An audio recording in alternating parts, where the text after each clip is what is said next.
Hello there, Commonwealth from here. Upscaled 4K or anything specs was kept away from the first look trailer and prevented any reveal of Zelda on Switch 2 until April 2nd, as Nintendo is saving the biggest new feature, Nvidia DLSS, for the big Switch 2 Direct. But Breath is a title that most likely will not only be backwards compatible, but by all indication receive a deluxe remastered version that will bring us back to this 8-year-old game. In other words, be significantly different. So let's dive into it, but first be sure to leave a like, subscribe and press the notification bell as we're going for 2025 likes for Zelda in 2025. Outside of Japan, the pay $20 Breath of the Wild expansion has never been sold bundled with the main game. So the first course of action is repeating what Nintendo did with Mario Kart Wii U to Deluxe on Switch. Both paid DLC packs included in the Ultimate version, that is to say, the Master Trials with Master Mode and Champion's Ballad bundled in Breath Deluxe before new content, just as Mario Kart 8 Deluxe provided new characters and battle mode stages. But what kind of new content? Most likely, some sort of new quest before the battle against the Calamity, or more interestingly, following the path of the for now 2 Xenoblade Chronicles Definitive Editions. That is right, in true 2020 and 2025 Monolith Soft tradition, give us an epilogue. That is to say, a story-driven quest after the credit scenes. Which would make sense, as the Zelda team has worked closely with Monolith for over a decade, both from Breath of the Wild, where we had a free Xenoblade 2 DLC, and Tears of the Kingdom. In other words, granting all of us a smaller quest that begins not long after the credits. In fact, this is what we speculated the Champion's Ballad could have been back in the second half of 2017. But Conrad, we have Tears of the Kingdom. We don't need that. That is where you're wrong. Since what Tears of the Kingdom refused to address is what happened in the first weeks and months of the Calamity and Dark Beast Ganon were defeated.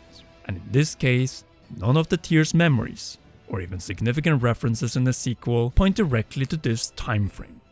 To make itself even more attractive to people that are on the fence when it comes to Breath of the Wild 4K, it could start right after the true ending scene as Link and Zelda head out to Zora's Domain, the start of Hyrule's commemoration of the Fallen and restoration under the command of Princess Zelda.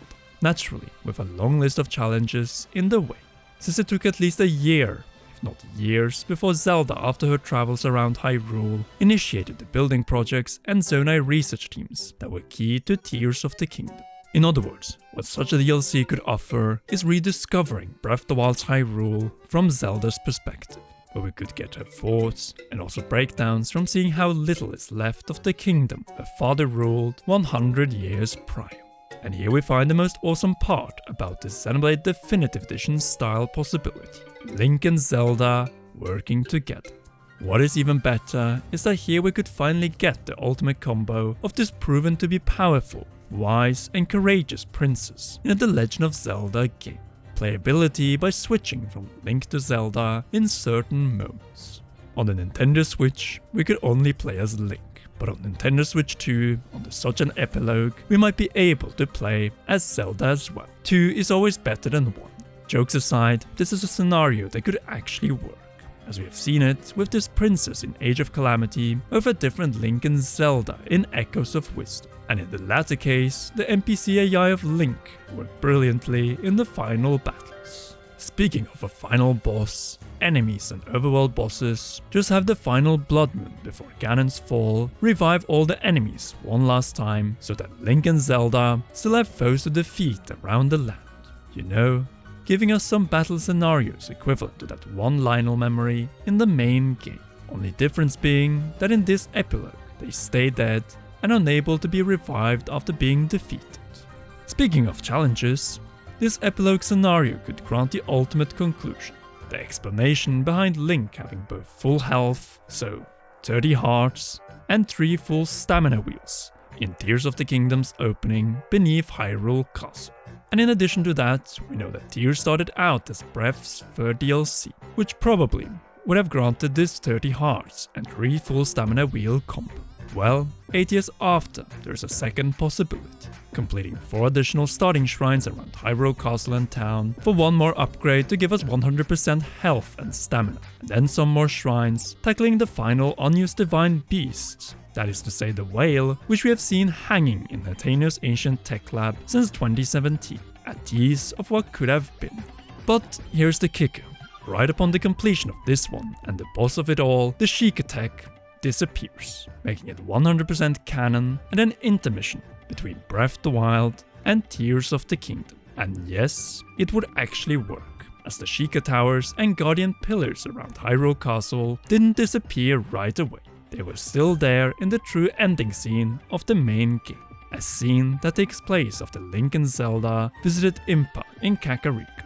Hence, to bring it all full circle, have a conclusion to the Sheikah tech and then have them disappear as the credits appear. It is an absolutely mind-blowing scenario, but one that could bring all missing pieces to the puzzle along with the necessary story beats. Say that during the quest, Kass would finally meet Princess Zelda, and right before the end of this final DLC, imply to us that he will soon be leaving Hyrule as he has completed his teacher's mission and wishes to seek inspiration for new songs in the lands beyond, aka solving nearly all the loose threads from the Wild and Tears era, including learning more about Zelda's mother, further building on what the Urbosa brought up in the Champions Ballad scene, all to say goodbye to the Breath of the Wild and Tears generation of Zelda, and making us ready for whatever the Zelda team brings us next towards the end of the decade. Easy $30 worth of content in that case. But remember, Final Fantasy VII Remake Intermission was $20 on the PS5 for those who played Final Fantasy VII Remake again from their PS4 disc or digital file, and the entire Breath expansion pass was $20 in 2017. Plus, this wouldn't impact the development of the next open-air Zelda too much, as the Champions Ballad took less than a year to develop.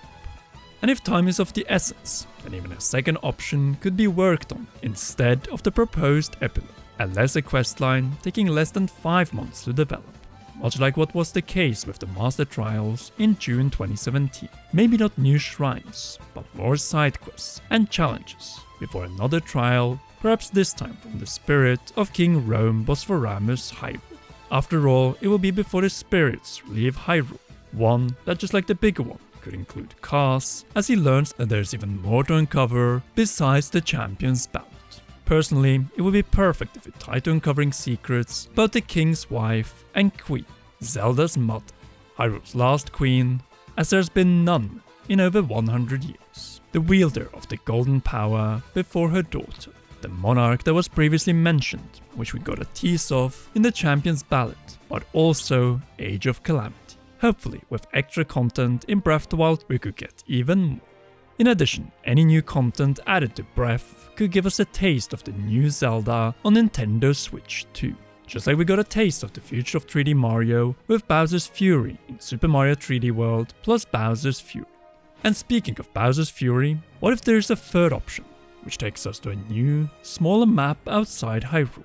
A new area to explore will probably be asking for too much. But that is exactly what we got in the epilogue of Xenoblade Chronicles Definitive Edition, and this year's Wii U Xenoblade Chronicles X Definitive Edition with its new floating content. Or for that matter, Captain Toad Treasure Tracker, which added Super Mario Odyssey courses not found in the Wii U version. And it could be the same case with Breath of the Wild, since that both games come 2023, and the later codename leak U-King-O, we have many signs pointing to that Breath of the Wild will be re-released. And in this regard, we have to ask if Nintendo is pulling a Square Enix Final Fantasy VII Remake Integrate solution, a gift from the developer/publisher to gamers for returning to the game that they had already beaten, using the same Breath of the Wild cartridge to get a free visual overhaul to upscaled 4K, but not anything beyond the base game. That is to say, you still have to buy the already existing paid 2 DLC packs, plus a potential new third DLC. And with upgrades like better color correction akin to Tears, and those that Final Fantasy VII Remake got on PS5 for Integrate, so lighting, long distance shadows, improved textures, multiple graphics or performance modes, upscaled 4K, 30 FPS for DLSS, or 1080p 60 FPS native when on TV, potentially some kind of ray tracing, and of course, far better load times. Hopefully we get a solid answer on April 2nd in that massive Nintendo Switch 2 Direct. But what do you think is the potential of Breath of the Wild on Nintendo Switch 2? Will it blow our minds, but this time in 4K?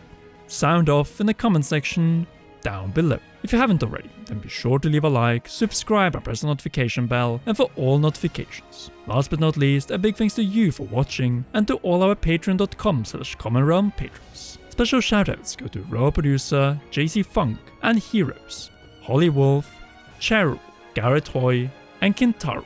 You rock, and please enjoy one or both of these two awesome videos.